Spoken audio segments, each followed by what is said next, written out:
लिए भी हमने कई सारे 100 वीडियो बनाए थे, जिसमें आपने काफ़ी हेल्प भी मिली थी बच्चों को। तो पहला क्वेश्चन है आज हमारा एलसीएम एचसीएफ से। इसमें तो लिखा है आपका 400 और 500 के बीच की उन संख्याओं का योग ज्ञात कीजिए जिन्हें 8, 12 और 16 से विभाजित करने पर प्रत्येक स्थिति में शेषफल 5 प्राप्त हो। देखिएगा, अगर हम बात करेंगे इनमें शेषफल 5 प्राप्त करने की, तो संख्याओं का योग बताना है फिर, ठीक है ना। मान लेते हैं हमारे पास तीन संख्या हैं, क्या क्या मतलब तीन संख्या 8, 12 और 16। इनसे विभाजित हमें संख्या चाहिए, तो हमें इनसे पहले तो लासा लेना पड़ेगा। तो हम लासा अपने तरीके से ले सकते हैं। हमने क्या बोला था, जब भी आपको कोई भी संख्या एक बड़ी संख्या में पूर्णतः विभाजित हो जाती है तो वो काट दिया करें। 8 और 16 में भाग चला जाता है पूरा, तो ये हटा देंगे। बस 12 और 16 का जो लासा आएगा वो 8, 12, 16 का भी आएगा। 4 से डिवाइड करें, 4 तिया 12, 4 चौके 16। अब नीचे अलग अलग आ गया, तो 4 का 3 का 4 का गुणा करेंगे तो एलसीएम कितना बनेगा हमारा, 4 तिया 12, 12 चौकी 48। यानी कि पहला जो बना हमारा एलसीएम जो बना 48 बना। लेकिन हमें 48 से विभाजित किसमें, 400 और 500 के बीच संख्याएं की उन संख्याओं का योग ज्ञात कीजिए जिसमें ये विभाजित करने पर 5 शेषफल बचे। तो पहले तो 448 से अगर हम 400 और 500 के बीच संख्याएं देखेंगे तो सिर्फ दो संख्याएं ऐसी बनेंगी जो 48 से विभाजित होंगी। क्यों? पहली संख्या यहाँ पर 432 आएगी 9 गुना करने पर। जैसे आपका इसमें 9 का गुना करेंगे तो ये बनेगा 432, और इसमें 400 मतलब 48 में 10 का गुणा करेंगे तो ये अब बनेगा 480। मतलब इससे ना तो कम या ना तो ज़्यादा, इसके दो ही ऐसी संख्याएं हैं जो 48 से विभाजित होंगी, ठीक है। अगर ये 48 से विभाजित हो रही है तो शेषफल तो 0 होगा। लेकिन क्वेश्चन में क्या बोला है हमसे, शेषफल 5 प्राप्त हो, यानी कि संख्या तो फिर क्या होनी चाहिए, 5 इसमें ऐड किया जाएगा।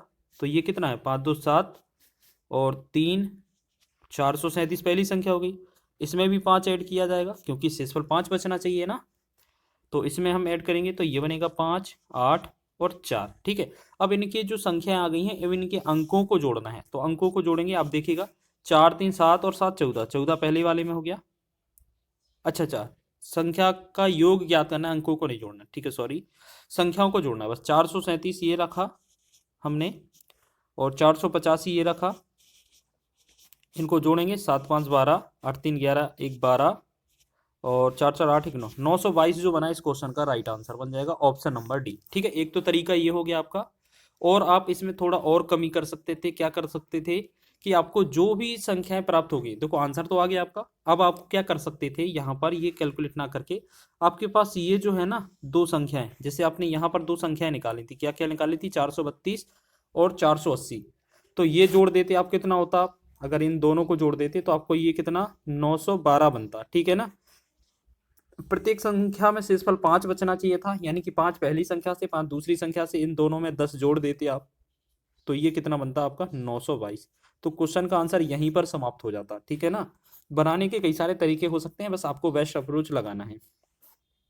चलिए सेकंड क्वेश्चन की ओर बढ़े। अगला क्वेश्चन है 14 का वह छोटा गुणज ज्ञात कीजिए जिसे 6, 8 और 12 से विभाजित करने पर 4, 6 और 10 शेष बचता है। तो अब एक बात बताइए, सबसे पहले तो हमें ये चीज याद रखना है कि 14 का वह छोटा गुणज, तो सबसे पहले छोटी संख्याओं को चेक करेंगे जो 14 से विभाजित हो जाएंगे। देखो हम ये क्या है, सॉल्यूशन पर नहीं जा रहे हैं, हम आपको ऑप्शन सेट लगाना बता रहे हैं, ठीक है, शॉर्ट ट्रिक बता रहे हैं। बाकी बना तो सभी लेंगे, एग्जामिनर को भी पता है, आपको आता है, बस आप किस तरीके से कम समय में लगाते हैं ये आपको एग्जामिनर पूछना चाह रहा है, ठीक है।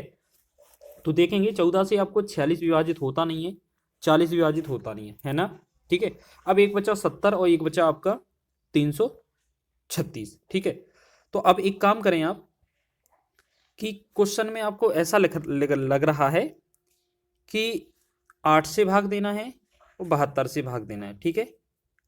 अगर देखिएगा, अगर मान लेते हैं यहाँ 6, 8, 12 है, कोई भी संख्या है, अगर आप 6 से भाग करेंगे तो हमारा 4 शेष रहना चाहिए, 8 से भाग करें तो 6 शेष रहना चाहिए, और 12 से भाग करें तो 10 शेष रहना चाहिए, यही है ना। तो एक काम करेंगे, देखो 6 से अगर हम पहले छोटी वाली संख्या को चेक करें तो 6 से इसे भाग करेंगे तो ये कितना होगा 66, और ये 4 शेष बचेगा, ये सही है। 8 से भाग कर लें इसी को, 8 अठिया 64, यहाँ 64 हो गया। अब यहाँ 6 बच रहा था तो 64 64 भी सही है। फिर 12 से भाग करें, 12 पंचे 60 और 10 बच रहा था, तो ये सही है।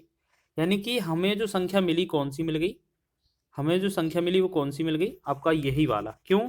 क्योंकि अगर आपको बस देखो, दो ऑप्शन तो हमने हटा दिए हैं, अब इन दोनों में छोटा वैल्यू देखना है तो सबसे पहले 70 को ही चेक करेंगे ना हम, क्यों 336 पर जाएं।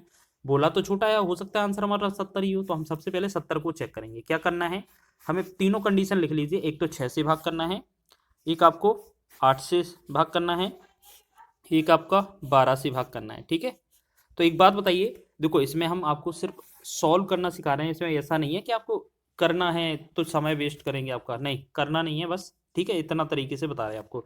तो 6 से भाग किया तो एक बार 6, एक बचा, फिर यहाँ पर 0, 6 एकम 6, मतलब यहाँ पर कितना शेषफल कितना बचा, ये तो हमने आपको तरीका बता रहे हैं बिल्कुल। ठीक है ना, बिल्कुल 4 बचेगा, तो ये बात सही है, आपका पहला शेषफल सही था।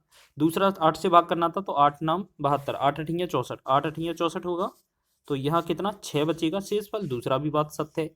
तीसरा देखेंगे 12 पंचे 60 हो जाएगा, तो ये भी 10 बचा, मतलब ये बात भी सत्य है। तो कहने का मतलब हमारा जो आंसर होना चाहिए था वो 70 ही होना चाहिए। ठीक है ना, तो ये भी हो जाएगा आपका। चलिए, इतना समझ में आ गया है। ठीक है, देखते हैं अगले क्वेश्चन को।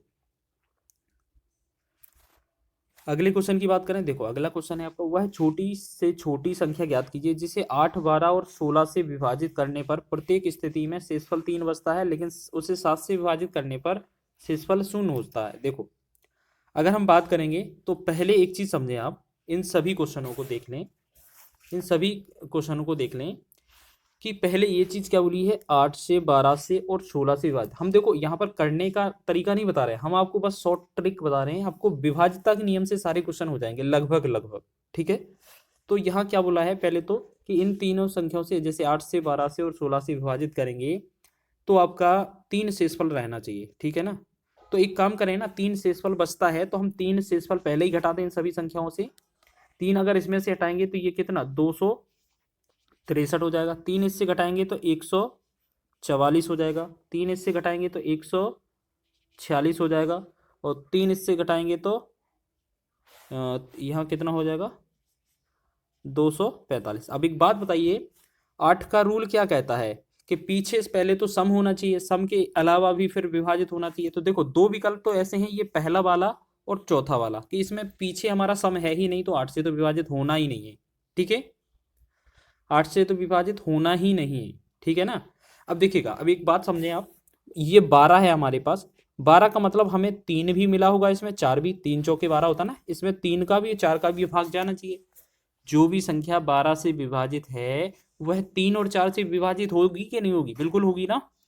तो इसमें हम सबसे पहले 3 को पकड़ेंगे। ठीक है, 3 का हो, अगर कहीं 9 मिले या आपको इस तरीके से संख्या मिले, तो सबसे पहले इसका विभाज्यता का नियम होता है, कि इनका विभाज्यता का नियम क्या कहते हैं, कि अगर 3 से विभाजित करेंगे आप, 3 से विभाजित करेंगे आप, तो आपका शेष, मतलब इनके सभी अंकों को संख्या के जोड़ लिया जाए और 3 से विभाजित कर दिया जाए, अगर संख्या विभाजित हो जाती है तो संख्या, पूरी संख्या विभाजित हो जाएगी। जैसे हमने देखा इन 144 में अगर हम 3 से भाग करके देखें, तो इसका मतलब हमें सभी अंकों को जोड़ना पड़ेगा, तो 1, 4, 5 और 4, 9, यानी कि 9 अंक है, और 9 में 3 से भाग चला जाता है, बिल्कुल चला जाता है, यानी कि ये आंसर हो सकता है। अभी दूसरा विकल्प और चेक कर लें, 146 लिखा है, 146 का 1 और 4 5, 5 और 6 11, अब 11/3 करते हैं तो आपको पता है ये विभाजित नहीं होता है, तो सिर्फ यही संख्या आंसर आ रहा था कि नहीं। ठीक है, तो हमारा आंसर क्या हो जाना चाहिए था, बी।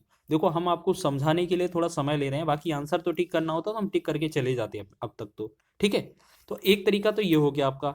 ठीक, अब दूसरा तरीका आप समझें, करना ऐसे ही है, आप ऐसे समझें कि 12 में हमने क्या देखा, आपको हमेशा 3 और 9 देखना है, कहीं ना कहीं मिलेगा, एक 3 एक 4। ठीक, और 3 का रूल क्या कहता है कि हम विभाजित करेंगे तो शेषफल 3 आना चाहिए। तो आप एक काम करें ना, हम पूरे संख्या जोड़ लेते हैं, इनके अंकों को जोड़ लें, जिसमें 3 बचेगा वो 3 शेषफल रह जाएगा, ऐसा भी तो कर सकते हैं। ठीक है ना, या पहले ही हम 7 से डिवाइड कर लेते तो भी आंसर आ जाता है। ठीक है, तो सबसे बेस्ट क्या है, हमें सबसे पहले घटा लेना है, अगर 3 बच रहा है सभी में से हटा देते हैं 3, तो पहले ही हम विभाज्यता का रूल चेक करेंगे। फिर आप 7 से भी चेक करते हैं ना, तो ये 7 दूना 14, 7 के साथ पूरा कट जाता, तो हमें करने की जरूरत नहीं है, हमने सिर्फ